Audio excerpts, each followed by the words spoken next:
Jazakumullah khairan katsir. Bismillahirrahmanirrahim. Assalamualaikum warahmatullahi wabarakatuh. Waalaikumsalam. Teman-teman semuanya, izin memperkenalkan diri. Saya Ridho Febri dan alhamdulillah diamanahi oleh Allah Subhanahu wa taala untuk menjadi karyawan Allah yang fokus pada dunia keluarga, yang mana kenapa yang dipilih adalah pembahasan tentang keluarga atau sebutannya adalah parenting. Ya. Dan saya juga ingin meluruskan bahwa konsep parenting dalam Islam itu bukan hanya antara orang tua dengan anak. Nah, Islam itu mengkaji parenting itu sampai pranikah. Nah, kenapa isi kepala kita yang kita pahami parenting itu adalah orang tua dengan anak? Karena yang kita serap adalah ilmu barat. oke. Karena rata-rata orang barat itu kan nggak ada kata pranikah. Bahkan hanya sedikit yang mereka pun menikah. Rata-rata mereka kan kumpul kebo tahu-tahu punya anak. Nah, kenapa fokus saya pada dunia parenting? Karena saya punya keyakinan, Ustaz, bahwa saat kita memperbaiki sebuah keluarga, artinya kita sedang memperbaiki peradaban-peradaban kecil yang dimulai dari rumah. Oh, Masya Allah. Coba saat itu menarik saat.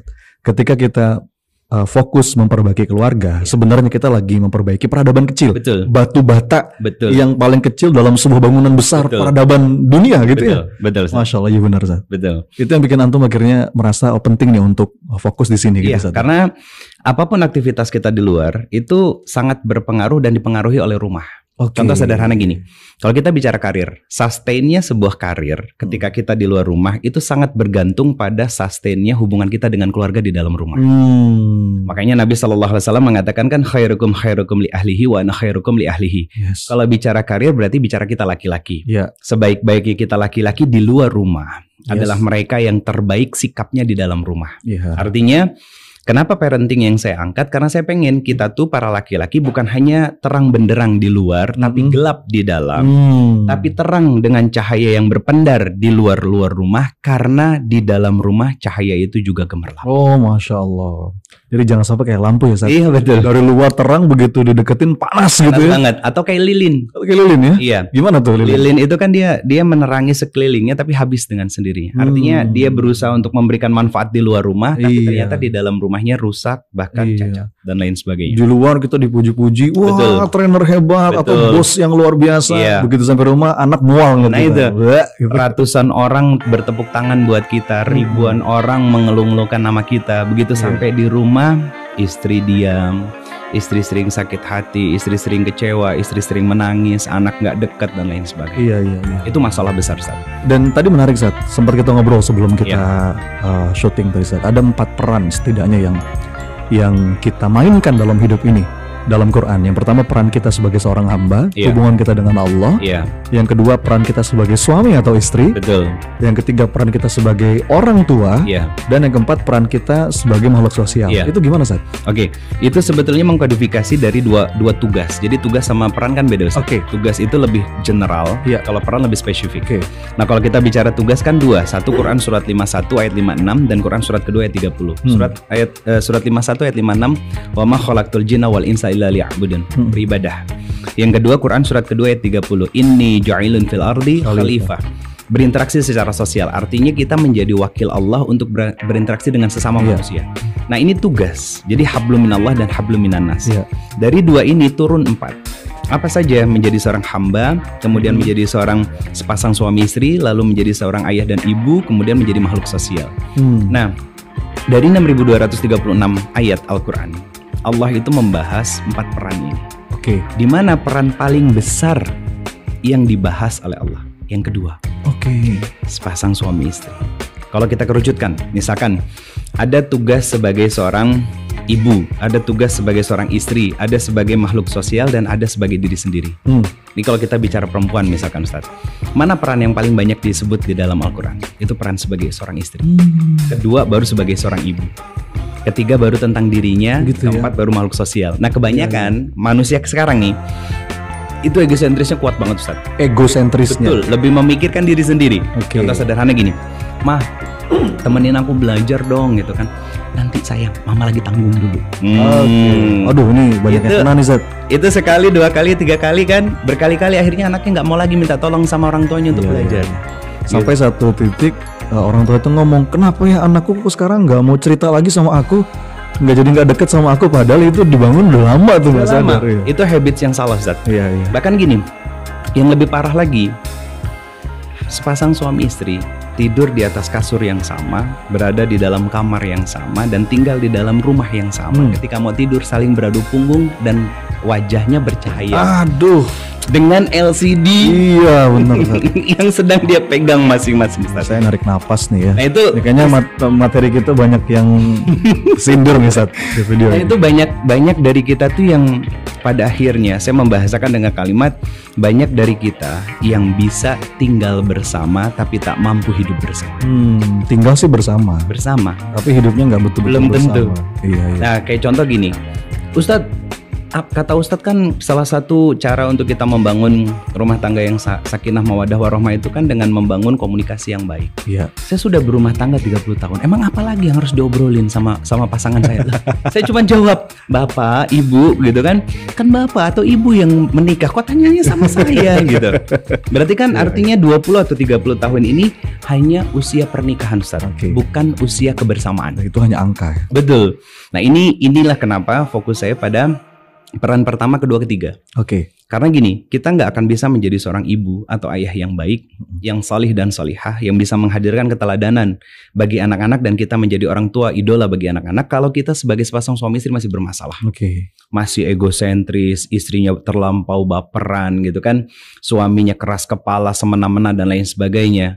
Nah itu ketika ditelaah, kenapa peran suami istri ini masih banyak yang bermasalah? Karena peran dia sebagai seorang hamba di hadapan Allah itu masih bermasalah. Itu menarik Ustaz.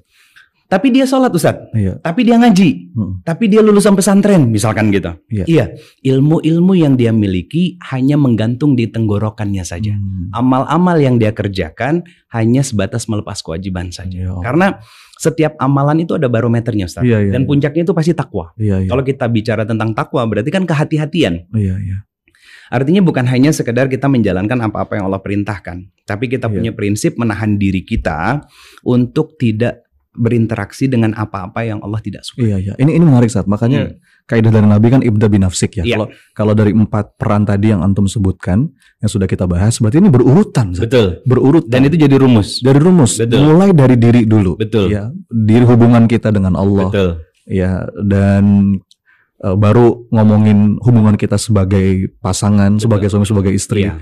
Makanya dalam parenting itu ini berurutan ya. Baru kita bisa ngomongin anak, baru bisa ngomongin sesama manusia gitu. Dan kalau kita masuk lebih dalam lagi saat kalau kita kaitkan dengan tema kita, dimulai dari dalam saat dimulai dari inner game. Kita mengubah diri. Saya ingat saat kaidah dari para ulama itu, kalau kita fokus mengubah apa-apa yang tidak nampak, Allah akan perbaiki apa-apa yang nampak. Kalau kita fokus perbaiki hubungan kita dengan Allah akan bikin rapi hubungan kita dengan manusia. Itu kan kaidah yang sangat indah Ustaz. Gitu Ustaz.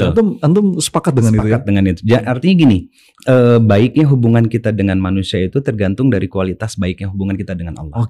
Artinya gini, kita tetap bersikap baik kepada orang, tapi ternyata ada orang yang berkhianat kepada kita. Nah, gimana tuh? Yang Allah lihat itu adalah respon kita saat diuji dengan seperti itu. Kalau ternyata respon kita tetap baik, artinya mungkin setelah itu kita hanya sebatas ya cukup tahu deh gitu. Tapi artinya nggak ada benci, nggak ada dendam. Karena ketika saya mewasiati ke teman-teman gitu, ketika ada ujian yang seperti itu, saya selalu mengatakan kalian boleh membenci orang.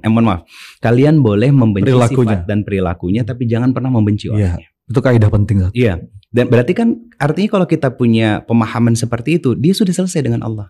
Dia dekat dengan Allah. Kenapa? Karena saya juga punya banyak dosa. Saya nggak mau dibenci sama Allah. Saya masih pengen diberikan nikmat, nafas yang sempurna, detak jantung yang berdegup dengan sempurna, aliran darah 24 jam yang berputar dengan sempurna dan lain sebagainya.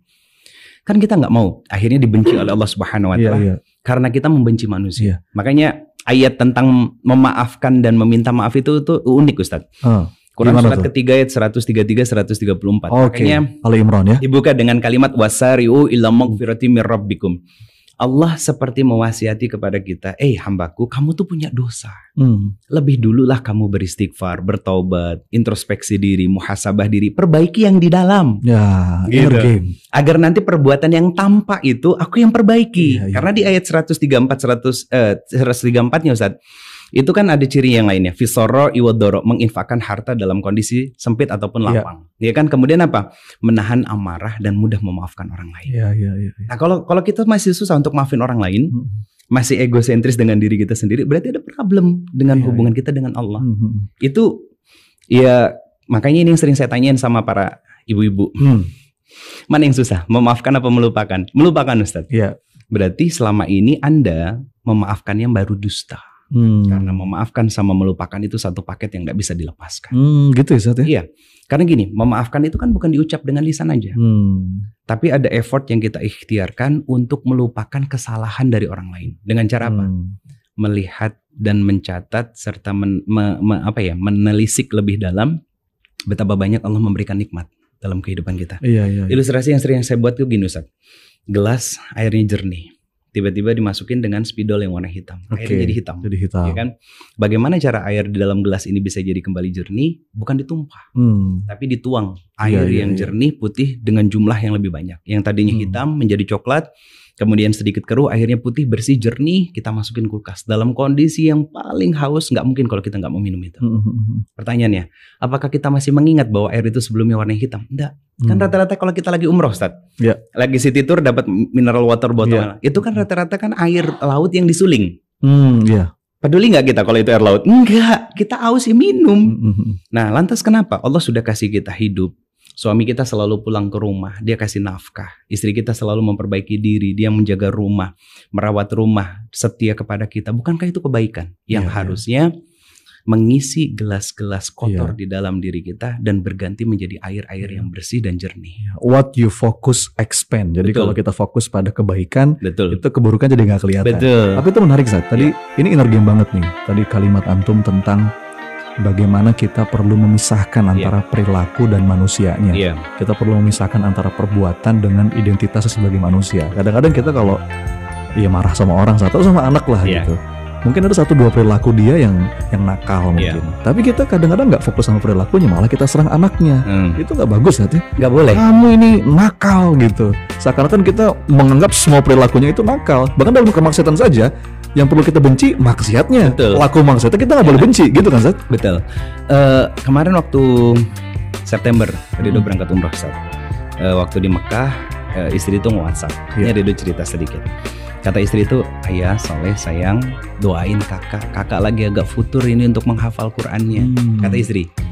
Nah, respon saya apa? Saya cuma mengatakan, Soleha maafin ayah.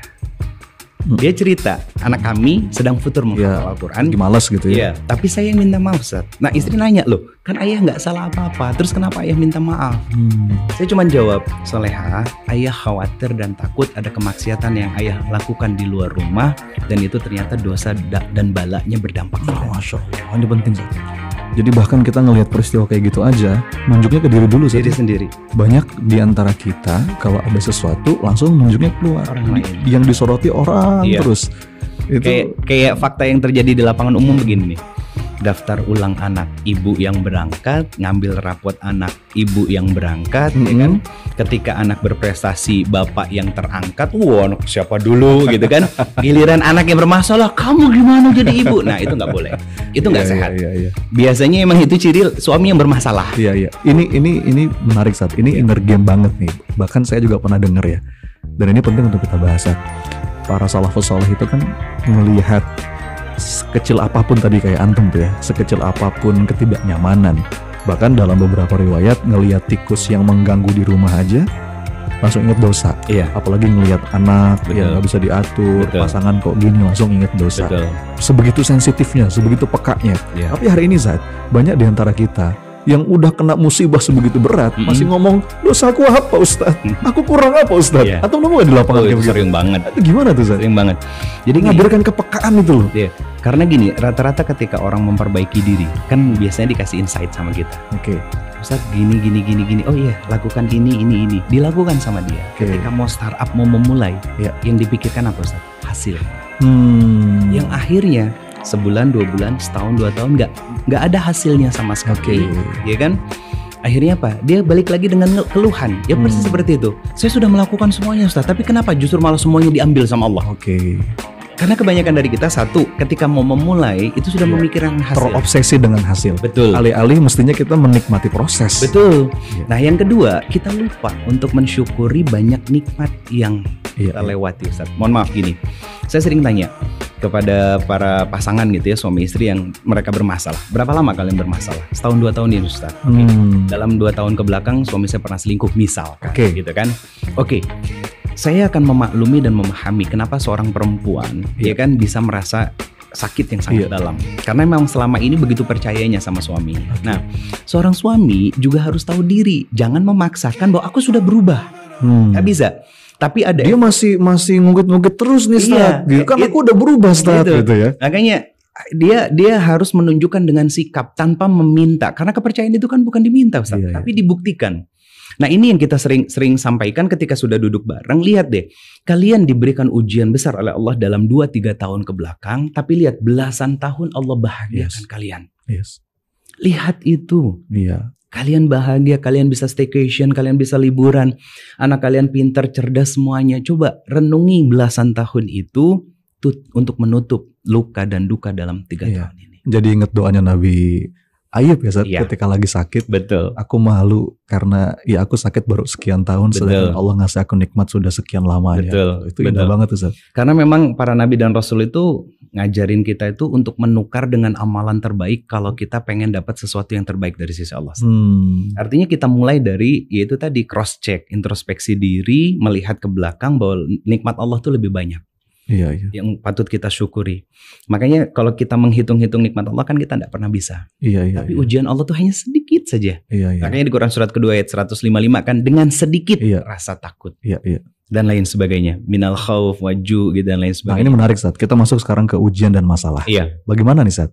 Kaidah-kaidah dasar setidaknya, prinsip-prinsip fundamental yang bisa antum bagi kita menata pikiran, mengelola perasaan kita, inner game ini saat kita menghadapi ujian, masalah dalam hidup, apapun ya, termasuk rumah tangga, dengan berbagai judulnya. Ada tips apa dari antum? Pertama kita harus kenali diri kita dulu, Ustaz. Mulai dari mengenali diri kita. Dalam artian gini, manusia itu punya nafs, jiwa.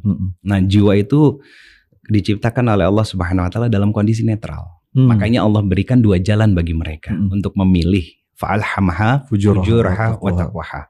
Pertanyaannya, di mana nafs ini berada? Di dalam kolbunya kita. Kolbu itu ada di mana? Di sodrun. Sodrun itu relung, makanya sebutnya relung jiwa. Rongga dada. Rongga dada. Makanya ketika takbir kan Allahu Akbar, ini yang ditutup. Makanya ketika kita lagi jengkel, kesel kan istighfar, ngusapnya ini, Ustaz. Nah, artinya kita juga harus tahu di Quran surat ke-6 ayat 112 Allah menyampaikan tentang bahwa kita tuh hidup tidak dibiarkan begitu saja oleh Allah, kecuali Allah berikan musuh imut-imut yang namanya setan. Nah, setan ini ada 2 kategorinya kata Allah di Quran surat Al-An'am ini ayat 112. Yang pertama bentuknya jin, kerjanya apa? Yuwaswisu fi sudurin nas. Makanya yang dibisikkan di sudur, relung jiwa kita. Yang kedua, ini yang bahaya, setan wujudnya manusia. Dia itu partner kita dalam kemaksiatan. Nah, akhirnya gini, ada suami yang bisa kuat dalam melewati ujian, tapi istrinya nggak kuat, akhirnya lemah berdua. Ada begitu ya? Ada yang begitu. Ada suami yang nggak kuat dalam menghadapi ujian, tapi istrinya kuat. Akhirnya mendapatkan kekuatan yang sangat luar biasa. Gitu ya? Ada yang suaminya lemah, istrinya lemah, hancur mereka. Ada yang suaminya kuat, istrinya kuat, semakin diberikan kekuatan oleh Allah Subhanahu Wa Taala. Jadi pertama kita mengenali potensi diri kita dulu, bahwa potensi kita tuh fujur dan takwa. Kita aware dulu. Betul. Ya, self awareness. Betul. Karena apa? Karena ketika kita mengetahui bahwa ada peluang fujur dan takwa ini, itu akan mempengaruhi dari respon kita. Kalau kata Kang Hari, respon, ya sikap kita sebetulnya. Apakah kita mengambil pada kebaikan atau keburukan? Nah, itu tergantung dari kualitas kedekatan kita dengan Allah. Jadi kita menakar diri kita. Kita sudah sedekat apa dengan Allah? Apakah hanya selama ini melepas kewajiban saja, atau memang betul-betul menikmati setiap ibadah ritual yang kita kerjakan selama ini? Karena setiap amalan pasti ada goalsnya, ada buahnya. Ada ibadah zahir, ada ibadah batin. Betul. Beberapa di antara kita fokus sama gerakannya, zahirnya, tapi kadang-kadang rasanya hilang. Betul. Tidak menjiwai ritual ibadah yang dilakukan. Betul. Makanya isyarat bahasa Quran Ini sebetulnya kalimat sarkas dari Allah, retoris sebetulnya. Kata Allah Subhanahu wa taala di Quran surat keempat ayat 43, ya ayyuhallazina amanu la taqrabus shalah wa antum sukara hatta ta'lamu ma taqulun. Orang-orang yang beriman, aku ingetin nih, jangan kamu kerjakan sholat sedangkan kamu tidak paham dengan apa yang kamu baca di dalam sholat. Mabuk gitu ya. Sehingga sholatmu terkesan seperti orang yang sedang membual, selayaknya orang yang sedang mabuk gitu kan. Dan kebanyakan kan kita begitu, Allahu Akbar, mulutnya komat kamit, pikiran kemana-mana, hatinya kosong. Akhirnya nggak berdampak dan berbekas apapun dalam kehidupan kita. Padahal janji Allah, inna sholata tanha anil fahsya'i wal munkar. Sholat itu mencegah kita dari berbuat kemaksiatan apapun. Artinya pertama kita mengenali potensi diri kita, kedua perbaiki ibadah kita. Untuk melewati semua ujian. Karena gini, orang-orang terbaik dahulu ketika diberikan ujian itu kan sesuatu keniscayaan. Itu pertama. Yang kedua, dan mereka melewatinya itu bukan menjauh dari Allah. Mereka semakin dekat dengan Allah. Maka apapun masalahnya, apapun ujiannya, apapun segala onak duri yang sedang Allah hadirkan dalam kehidupan kita, Allah hanya berpesan satu hal saja. Jangan sampai jarakmu antara aku dengan engkau semakin menjauh. Jadi Allah tuh pengen kita tetap dekat. Kenapa ujian datang? Kenapa sakit hati ada? Kenapa kecewa ada? Kenapa terluka ada? Bahkan kadang-kadang kita baru cahaya hidayah itu masuk ke dalam hati kita setelah patah hatinya. Betul. Karena itu sentilan dari Allah. Jadi luka-luka seperti itu tuh ada karena Allah tuh lagi ngingetin kita, kamu tuh terlalu berekspektasi dan menggantungkan harapanmu pada manusia. Ada kalimat yang indah dari Imam Syafi'i itu. Ketika kita terlalu berharap kepada manusia, maka Allah menegur kita dengan cara membuat kita merasakan pedihnya sebuah pengharapan. Betul. Itu. Makanya ini kaitannya apa yang disampaikan sama Imam Syafi'i itu di Quran surat ke-42 Asy-Syura ayat 30. Kalau bahasa terjemahannya kan segala musibah. Nah, musibah itu kan general, Ustaz. Kalau saya biasanya lebih buat spesifik. Segala luka, segala sakit hati, segala kecewa, ya kan, yang dirasakan sama kita itu terjadi karena ulah tanganmu sendiri. Kok bisa? Karena kita berekspektasi kepada pasangan kita, kepada anak-anak kita, kepada orang lain. Walaupun tidak terucap, pasti terlintas. Berharap kepada manusia patah hati yang disengaja. Betul, itu kata-kata dari antum yang Ana suka banget. Itu karena tadi kalau kita masuk ke bab ikhlas, ini tentang keikhlasan. Betul. Kita masih jangan-jangan bukan Allah tempat kita berharap. Kayak gini, Zat. Robbana hablana min azwajina, ya Allah pingin banget punya pasangan yang soleh dan soleha. Itu doa kita. Besoknya pasangan kita nyebelin. Gimana tuh, Zat? SN carry itu. Jadi kan kita punya harapan dan keinginan, kita gantungkan kepada Allah. Tapi yang besok yang datang bukan pasangan yang soleh atau soleha, tapi ujian. Kenapa itu terjadi? Karena Allah pengen mengkondisikan hati kita. Betul sih, enggak sih kamu tuh benar-benar serius pingin punya pasangan yang soleh dan soleha. Makanya diuji kekuatan hati kita dulu. Kalau betul ternyata dikasih uji begitu, kita tetap sujud dan memohon kepada Allah, maka Allah tersenyum sama kita dan tinggal nunggu pengabulan dari setiap doa-doa kita. Masya Allah. Itu proses memang begitu rata-rata. Gak semua langsung dikasih. Apalagi ini berkaitan dengan kehidupan ya. Maksudnya kayak contoh gini, berkaitan dengan materi, dengan uang gitu ya, dengan nominal gitu ya. Kita lagi butuh, lagi pingin, tiba-tiba kita diuji dengan sesuatu yang menggelisahkan hati kita. Ada yang nagih, ada yang minta tolong gitu kan, dan lain sebagainya. Makanya betul kata Imam Syafi'i itu, flexingnya orang yang beriman itu salah satunya itu adalah orang melihat kita seolah-olah tuh bahagia. Jadi padahal kita menyimpan penderita dan luka. Pandai gitu, menyembunyikan penderitaan itu sampai flexing terbaiknya orang beriman itu. Pandai menyembunyikan penderitaan sampai seakan-akan orang melihat kita orang paling bahagia. Dan pandai menyembunyikan kefakiran sampai seakan-akan kita orang yang berkecukupan. Luar biasa, keren itu. Jadi kita mengenali diri kita potensi. Kedua, mendekat kepada Allah. Sudah sedekat apa kita dengan Allah, ya kan? Yang ketiga, kita analisa masalahnya, ujian. Jadi maksudnya gini, Ustaz. Kalau kita bicara tentang Quran surat kedua ayat 214, kata Allah, am hasibtum an tadkhulul jannah. Hei hambaku, tidak aku biarkan kamu masuk ke dalam surga secara gratis. Simpelnya begitu. Nah, saya biasanya mengkiaskan surga itu kan kebahagiaan, Ustaz. Artinya Allah tidak mungkin memberikan kebahagiaan puncak berupa surga nanti di akhirat. Dan Allah juga tidak akan berikan kebahagiaan itu turun ke bumi secara gratis. sebelum kata Allah lanjutan ayatnya diuji. Bahkan wazulzilu, iya, digoncang. Itu puncaknya itu. Iya. Dari ba'sun dorun sama zulzila gitu. Jadi itu tingkatan ujian. Nah, kita harus menganalisa nih ujian kita tuh di fase yang mana. Iya. Kalau cuman suami yang habis mandi nyimpan anduk di lantai, itu masih cemen gitu kan, gitu. Tapi kalau udah jengkel, ya berarti bermasalah kitanya juga. Gitu. Ada yang harus diperbaiki maksudnya. Kalau misalkan sudah tahapan ngelihat suami nyimpan anduk di lantai, masya Allah, ya Allah terima kasih sudah memberikan peluang amal soleh buat saya karena bayi besar saya lupa menyimpan bayi besarnya. Iya. Dan itu kan cara memaknai Zat. Betul. Artinya tergantung apa yang kita rasa, tergantung bagaimana kita memaknai sebuah keadaan. Apalagi kata Allah, sebetulnya masalah itu adalah sentuhan sayang. Dalam sebuah hadis qudsi kalau saya nggak salah, ketika Allah merindukan seorang hamba, Allah sentuh dia dengan sebuah persoalan. Begitu kita punya makna kayak begitu, beda rasanya Zat ya. Itu love language Allah tingkat tinggi tuh ujian itu. Dan karena bahasa cinta dari Rob kepada hambanya. Karena banyak dari kita kalau dikasih kelapangan, kesenangan lupa sama Allah. Makanya cara Allah untuk mengembalikan mereka itu dengan masalah dan ujian. Iya. Jadi makanya ada penguat dari Allah begini, Ustaz, dalam sebuah hadis qudsi.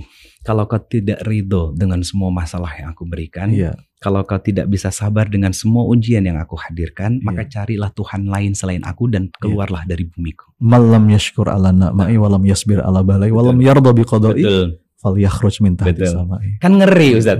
Kita kalau harus keluar dari bumi kemana? Tapi ini Ustaz, Anda benar-benar apa yang Antum sampaikan tadi betul. Anda pernah bikin konten di sosial media tentang ujian kita tuh dua. Kalau nggak sabar, syukur gitu kan.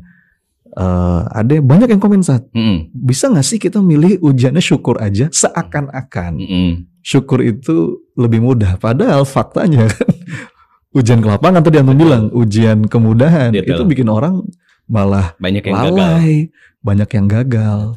Gitu Saat ya. Betul. Dan kembali lagi tadi kalau dalam konteks hubungan kita sama pasangan, syukur itu juga kan keterampilan kita mana yang mau kita lihat. Kalau ibarat gelas setengah isi setengah kosong Zat, kadang-kadang kita fokus setengah kosongnya.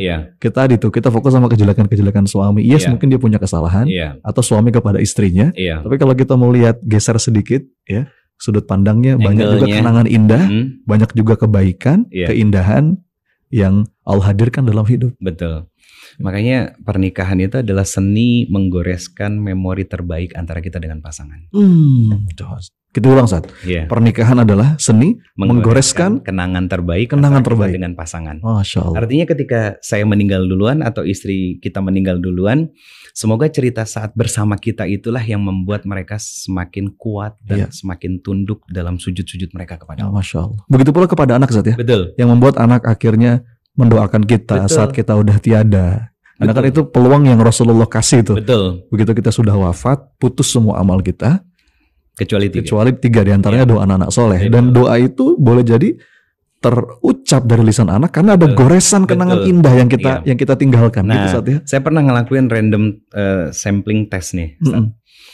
Ke laki-laki, anak laki-laki ya, sekolah. Saya cuma udah jarang saya masuk ke sekolah-sekolah sekarang. Saya kasih 2 kertas. Suruh mereka ceritakan tentang ibu mereka. Penuh tuh kertas. Begitu suruh menceritakan tentang bapak, banyak yang kosong. Aduh, nih Pak jelek nih. Karena banyak ayah itu hanya sibuk di luar rumah. Tapi sampai rumah itu dia nggak mau menyibukkan dengan orang yang di dalam rumah. Dia masih sibuk dengan yang di luar rumah, dengan gadgetnya, dengan media sosialnya, dengan dunianya. Padahal kita kan Ustaz, kita mungkin di luar dipanggil Mas, dipanggil Bang, dipanggil Ustadz gitu kan. Tapi sampai di rumah apakah anak-anak kita pernah manggil Ustadz pulang? Kan enggak.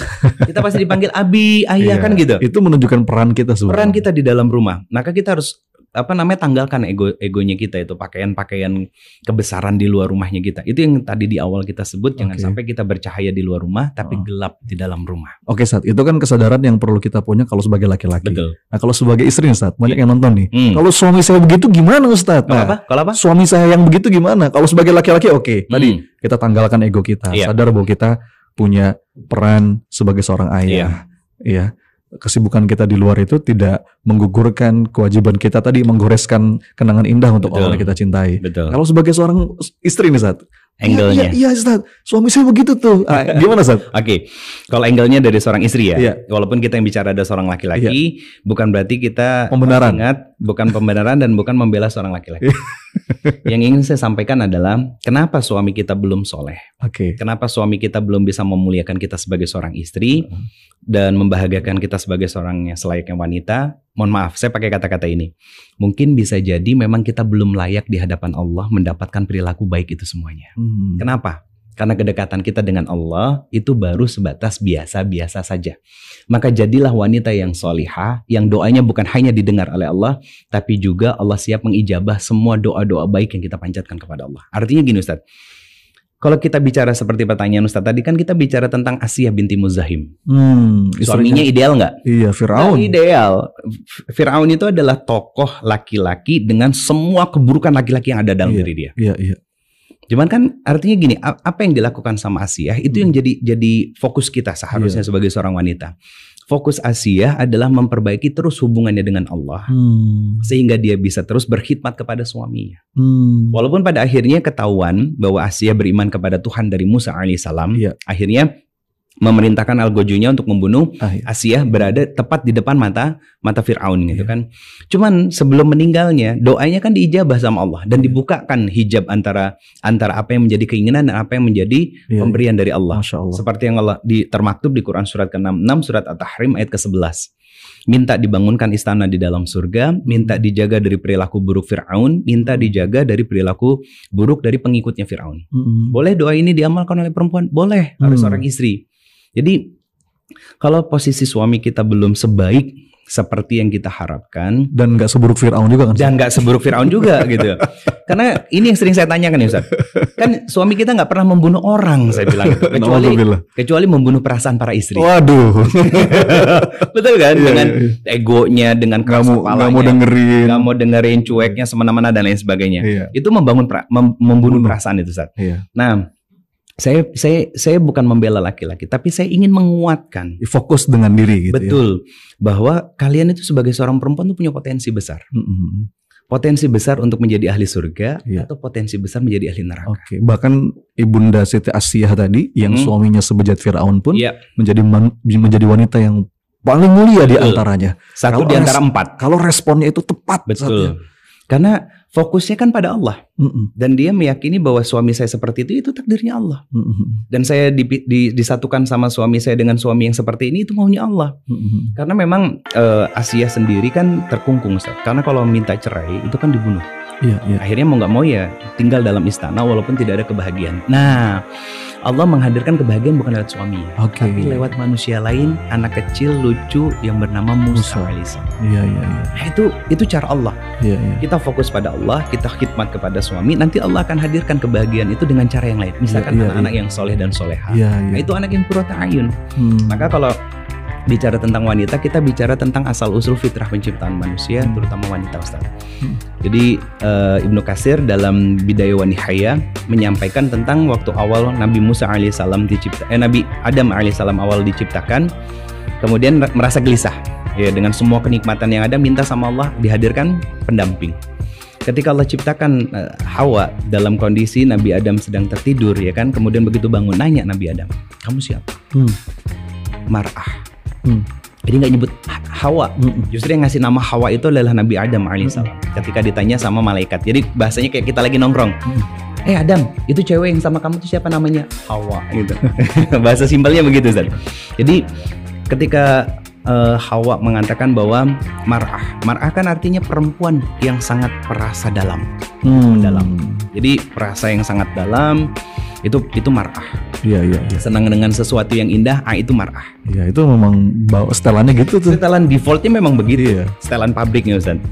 Nah, akhirnya ditanya sama Nabi Adam, untuk apa kamu diciptakan? Litaskunu ilaiha, agar kamu merasa tenang dan tentram saat bersama. Masya Allah. Pertanyaannya gini, ini suami yang sering kita anggap sebagai laki-laki yang nyebelin tadi tuh, pulang ke rumah, sudah mampukah kita menjadi pakaian libasa ternyaman untuk laki-laki yang pulang ke rumah dalam kondisi wajah yang terlipat-lipat seperti origami?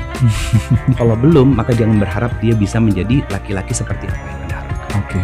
Jadi kita belajar sekuat Asiyah, kita belajar sedewasa dan sematang Khadijah. Dia Khadijah pernah ditanya, saya lagi kumpul sama bestinya, bahasa sederhananya, seneng ya kamu ya punya suami seorang Muhammad SAW yang terkenal kejujurannya dan bahkan seorang nabi dan rasul. Bahasa simpelnya seperti itu, Ustaz. Nah, Khadijah menjawab dengan kalimat yang sangat elegan luar biasa. Yang saya pikirkan bukan bahagianya saya dibahagiakan oleh Muhammad. Yang saya pikirkan adalah bagaimana saya bisa terus membahagiakan dia. Jadi giving, Ustaz. Karena memang konsep pernikahan itu kan giving and giving. Yes. Bukan apa yang saya dapat, tapi apa yang bisa saya kasih. Betul. Sebanyak mungkin kita berikan kepada pasangan kita. Sebanyak mungkin kita mengeksplor diri menjadi versi terbaik dari diri kita sebagai seorang istri untuk berkhidmat kepada suami. Ustaz sampai kapan? Capek. Lah kalau nggak mau capek ya gampang mati. Hidup tempatnya lelah. Hidup tempatnya lelah, Ustaz. Jadi dimanapun kita berada kita akan merasakan lelah. Betul. Sampai kapan? Sampai Allah katakan dirubah suami kita atau selesai semuanya dan kesabaran kita, amal soleh kita Allah ganti dengan pahala surga. Selayaknya Asia. Masya Allah. Gitu. Itu pilihan yang Allah berikan. Makanya penting mengkondisikan hati kita, Ustaz. Memang. Masya Allah, ini dalam banget. Sekarang biar adil, Ustaz. Angle seorang suami, Ustaz. Biar tadi nasihat banyak untuk para kaum wanita. Sekarang buat Anda nih, Ustaz. Buat kita seorang bapak, seorang suami, buat kita. Gimana, Ustaz? Saya buka Quran surat keempat ayat 34-35, Ustaz. 35 itu kan dampak dari 34. Yang mana tuh? Surat An-Nisa. Jadi dampak ini maksudnya apa? Permusuhan, perselisihan, ya kan, konflik, kita ribut, nggak pernah akur, serumah tapi tak sejiwa gitu misalkan. Itu karena ayat 34-nya tidak berjalan sebagaimana mestinya. Kan Allah mengatakan ar-rijalu qawwamuna 'alan nisa. Arti qawwamah itu kan bukan hanya seorang pemimpin. Kalau kita memframing hanya pada pembahasan pemimpin tuh punya kekurangan, dan inilah laki-laki kebanyakan apa? Gak mau dinasehati, gak mau dikasih tahu, gak mau dikoreksi. Ego tadi ya. Egosentris, tukang tunjuk, tukang perintah, kalau salah ujungnya marah-marah. Itu tipikal pemimpin banget. Makanya bahasa qawwamah itu saya menyederhanakan dengan kalimat teladan dalam ketaatan kepada Allah dan Rasulnya. Qawwamah itu adalah teladan dalam ketaatan kepada Allah dan Rasulnya. Dan itu peran utama sebagai seorang suami. Nah, ketika seorang suami itu menjadi teladan, pasti dia lapang hatinya dan penuh kesabaran. Dia senang belajar, dia senang dan menjadi idola di dalam rumah, dan dia menggiring keluarganya untuk terbebas dari nerakanya Allah Subhanahu wa taala dan memastikan mereka untuk selamat sampai ke surganya Allah Subhanahu. Itu keteladanan. Artinya dia memberikan contoh. Contoh-contoh kebaikan bukan dengan kalimat perintah, tapi dengan kalimat ajakan. Dan banyak rumah tangga yang sakinah itu dialog tentang narasi-narasi mengingatkan. Itu indah banget, Ustaz. Luar biasa. Makanya sebagai seorang suami pun kita perlu belajar ilmu coaching, ya, Ustaz. Betul. Pendekatan coaching sama pasangan, sama anak. Betul. Gitu.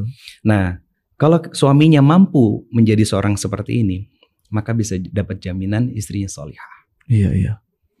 Tapi ada kok, Ustaz, itu Nabi Nuh alaihissalam dan Nabi Lut, istrinya begitu. Itu hanya bagian terkecil sekali. Kecil sekali. Dan itu nggak bisa dijadikan alibi untuk akhirnya kita malas belajar. Biasanya itu menjadi sebuah pembenaran orang-orang generasi kiri itu, Ustaz. Gimana tuh? Orang-orang yang malas belajar ilmu agama. Jadi kalau simpelnya gini, Ustaz. Dampak ayat 35 itu akan muncul konflik rumah tangga bermasalah karena simpelnya, mohon maaf, bodohnya seorang suami dalam ilmu agama. Itu langsung ke jantungnya tuh, Ustaz. Langsung ditusuk gitu, Ustaz. Langsung ke jantungnya itu. Kita nggak pernah ada giroh buat belajar. Betul. Sibuk aja. Iya, cari cuan. Cari cuan itu. Saya nggak ada waktu gitu. Emang gitu. Yang ngaji pengangguran. Seakan-akan yang ngaji cuma yang pengangguran aja. Iya. Jadi si paling sibuk gitu. Betul. Makanya fokus di dunia parenting itu artinya fokus membenahi dua belah pihak. Suaminya dipahamkan tentang tugas utama sebagai laki-laki sejati itu apa. Dan yang kedua, dipahamkan tentang bagaimana menjadi seorang istri yang mampu menghadirkan ketenangan dan kenyamanan di dalam rumah. Dan perlu itu dulu baru kita ngomongin anak, ya. Betul banget. Jadi kalau ini belum selesai, anak bermasalah. Pasti akan bermasalah. Kenapa banyak anak-anak yang nongkrong di pinggir jalan, Ustaz? Kenapa banyak anak-anak yang lebih nongkrong di kafe, hangout sama teman-teman daripada di rumah? Jawabannya simple. Apa? Mereka sedang mencari kesenangan di luar rumah karena tidak mendapatkan kebahagiaan yang sesungguhnya dari orang tuanya di dalam rumah. Iya. Itu problem zaman sekarang tuh gitu. Yang akhirnya Apa dampak buruk dari anak-anak yang bebas liar di luaran tadi? Kalau nggak dihamilin, dia nggak hamilin. Alhamdulillah. Ini kasus yang viral seperti kemarin gitu. Jadi makanya tidak berlebihan kalau kita ngomong memperbaiki peradaban. Itu dimulai dari keluarga. Betul. Iya, itu sel terkecil. Betul. Iya. Itu dari rumah. Iya, dari diri, dari rumah. Iya. Bahkan sampai ada kalimat the deepest pain and the highest happiness always come from home. Betul. Gitu. Jadi ini materi yang nggak ada bisa kita gali. Dan kenapa seorang suami itu harus jadi teladan? Senang belajar ilmu agama. Karena kan seorang suami itu kan interaksinya di luar rumah, Ustaz. Interestnya di luar rumah. Interest dan interaksinya di luar rumah. Oke. Ketemu banyak orang, ketemu banyak perempuan. Yes. Kalau dia nggak punya ilmu agama, nggak punya pemahaman yang utuh tentang agama, nggak punya rasa takut kepada Allah, sulit untuk menundukkan pandangan. Itu bikin kacau ya, Ustaz. Iya, kalau mata terbiasa melihat sesuatu yang haram, maka pada yang halal akan makin berkurang kenikmatan. Aduh. Nih, itu makanya banyak buat para laki-laki nih. Banyak terjadi perselingkuhan makanya kan. Iya. Gitu. Kamu tuh yang nggak becus jadi istri di rumah, bukan salah istri. Jangan salahkan istri dulu, salahkan Anda yang nggak punya ilmu agama dan nggak bisa menundukkan pandangan. Iya. Media sosial sekarang itu kan dibuat abu-abu, Ustaz. Dibuat abu-abu. Dibuat abu-abu. Gimana maksudnya? Jadi dibuat abu-abu di sini maksudnya gini. Contoh kita ambil Instagram, ya. Ambil Instagram itu kan kenapa terlihat abu-abu? Tidak ada batas interaksi antara laki-laki dan perempuan. Iya. Zaman sekarang. Iya. Yang akhirnya, saya follow laki-laki karena silaturahmi kok. Saya follow perempuan karena teman SMA, teman SMP. Bullshit, omong kosong. Iya. Islam memberikan kaidah laki-laki itu silaturahmi dengan laki-laki, perempuan itu dengan perempuan. Makanya kalau di kelas-kelas pranikah atau rumah tangga gitu saya sampaikan, jangan pernah percaya sama laki-laki yang matanya tidak bisa ditundukkan. Kalau saja matanya tidak bisa ditundukkan, maka mustahil hatinya bisa diistiqomahkan. Itu problem itu. Baru saling follow tuh, belum DM. Belum DM-an, assalamualaikum. Belum, kalau DM belum, Ustaz. Biasanya di like dulu, Ustaz. Di like dulu. Itu prosesnya gitu. Komen, assalamualaikum, masya Allah, gitu kan. Nah nanti baru pindah ke DM tuh, Ustaz, gitu. Iya. Jadi maksudnya gini, sedikit banyaknya Ridho paham tentang genitisasinya seorang akhwat itu seperti apa? Genitisasi. Bagaimana nggak paham? 90% jamaah beliau emak-emak ya. Aduh, ini ngeri nih. Ustaz ganteng lagi. Dan modusisasinya seorang laki-laki ketika matanya sudah berbinar pada seorang perempuan yang tidak halal. Iya. Itu bahaya banget. Makanya saya bilang tadi abu-abu. Makanya kan di Quran surat ke-24 ayat 30-31. Nah, itu jelas tuh. Hitam-hitam putih-putih. Apa hitamnya?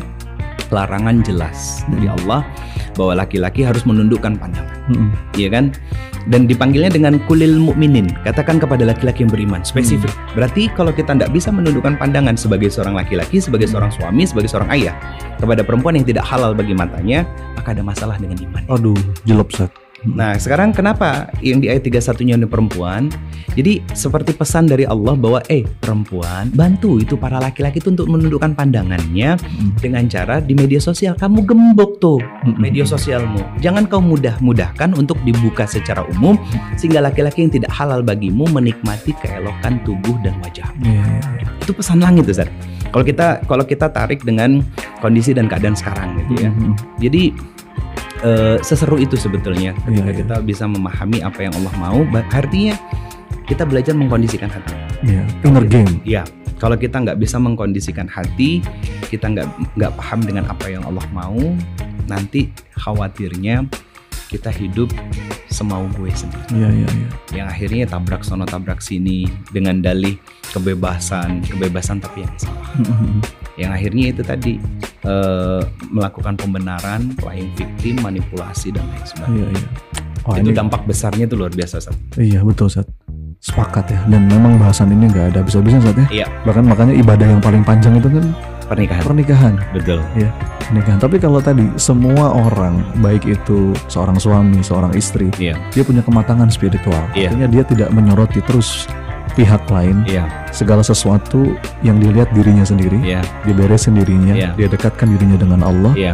Itu indah banget saat itu kalau kayak gitu. Masya Allah. Ada kisah seorang sahabat Abu Talha. Beliau safar, anaknya sakit. Dalam safarnya itu anaknya meninggal. Ditempatkan di tempat yang sebiasanya anak itu istirahat. Abu Talha pulang. Mana anak itu? Dalam keadaan nggak tahu ya? Nggak tahu.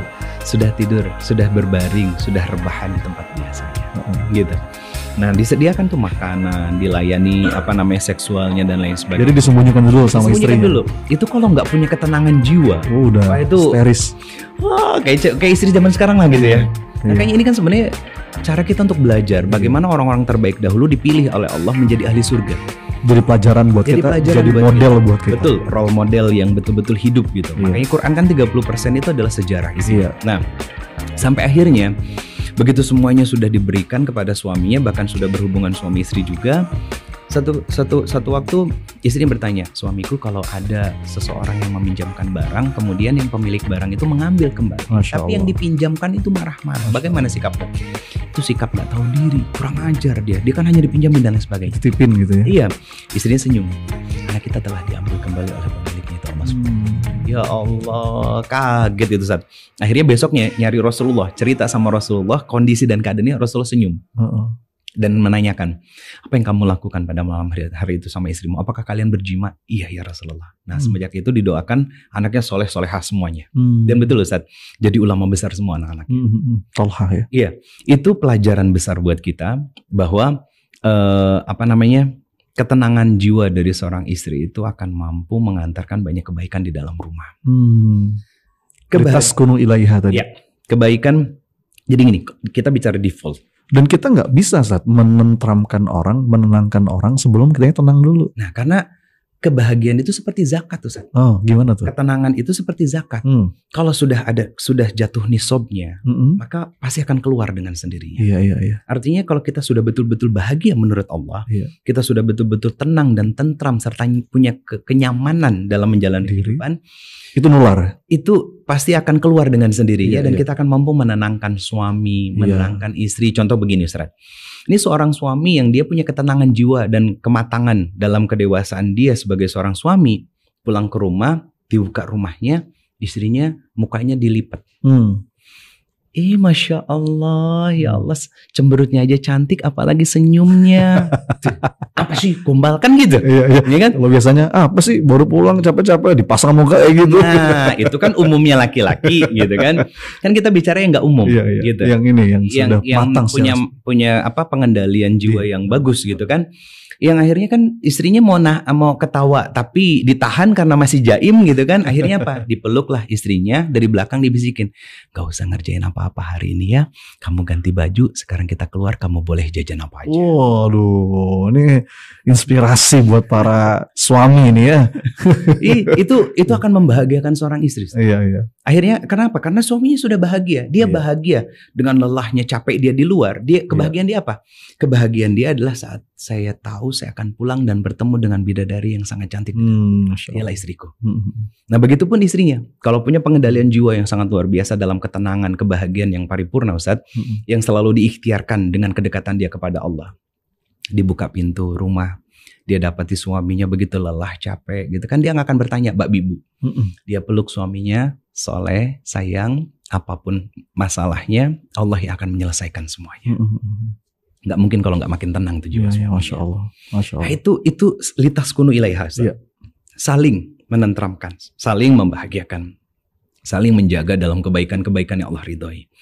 Nah, itu kuncinya. Masya Allah, kedekatan kita luar dengan biasa. Allah Subhanahu wa taala. Luar biasa, Ustaz. Ini kunci-kunci fundamental Ustaz yang kita bahas nih. Jadi ini inner game dalam berkeluarga ya. Betul. Sebagai seorang istri, sebagai seorang suami. Ya, ini memang nggak ada habis-habisnya saat bahas ini di sini panjang nih. Ini nggak bisa subuh nih. Nggak bisa cuma satu episode kalau sama Ustaz Ridho ya, insyaallah. Amin, insyaallah. Ustaz atur nuhun, Ustaz. Sami-sami. Dan terakhir pertanyaannya, lagi sibuk apa nih? Ada fokus apa sekarang nih, Ustaz? Selain mungkin dakwah, membersamai korporat-korporat yang Anda tahu ya. Lagi coba menginisiasi kelas-kelas kapal kelas gitu. Oke. Gitu. Jadi memang full day. Sudah mulai ya? Sudah mulai beberapa titik sudah gitu kan. Full day gitu kan, dari pagi sampai sore. Yang kelas untuk suami istri berarti. Suami istri wajib. Suami istri sendiri ya, bukan suami istri orang.